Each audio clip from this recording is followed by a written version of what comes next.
कृषी क्षेत्राच्या विकासासाठी मूल्यवर्धन अत्यंत महत्त्वाचं असल्याचं सांगत शेतकऱ्यांना अधिक उत्पादन देणारे 109 वाणांचं लोकार्पण करताना पंतप्रधानांनी मानले शास्त्रज्ञांचे आभार। बांगलादेशमध्ये हिंदूंवर होणाऱ्या हल्ल्याच्या निषेधार्थ संयुक्त राष्ट्र मुख्यालयासह इंग्लंड, कॅनडा, फिनलँडसह अनेक ठिकाणी जनमोर्चे। अवामी लीगचं सरकार जाण्यामागे अमेरिकेचा हात असल्याचा बांगलादेशच्या माजी पंतप्रधान शेख हसीना यांचा आरोप।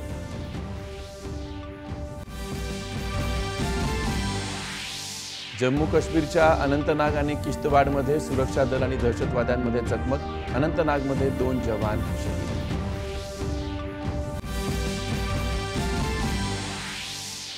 हिंडेनबर्ग रिसर्चच्या नव्या आरोपांचं सेबीचे अध्यक्ष आणि अडानी उद्योग समूहाने केलं खंडन, सर्व वित्तीय व्यवहार पारदर्शक असल्याचं केलं स्पष्ट। महायुती सरकारच्या लोकाभिमुख योजनांमुळे विरोधकांच्या चेहऱ्यावरचा रंग हरवलाय, अकोल्यातल्या रोजगार मेळाव्यात देवेंद्र फडणवीस यांचा टोला। बंगालमध्ये महिला डॉक्टरच्या हत्येविरोधात 48 तासात कारवाई करण्याची इंडियन मेडिकल असोसिएशनची मागणी।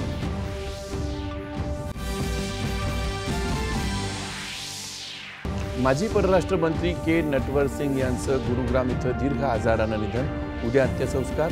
राष्ट्रपती, उपराष्ट्रपती आणि पंतप्रधानांकडून शोक व्यक्त। पॅरिस ऑलिम्पिकचा आज होणार समारोप, भारताची 1 रौप्य आणि 5 कांस्य पदकांची कमाई, अभिनव बिंद्रा ऑलिम्पिक ऑर्डरनं सन्मानित।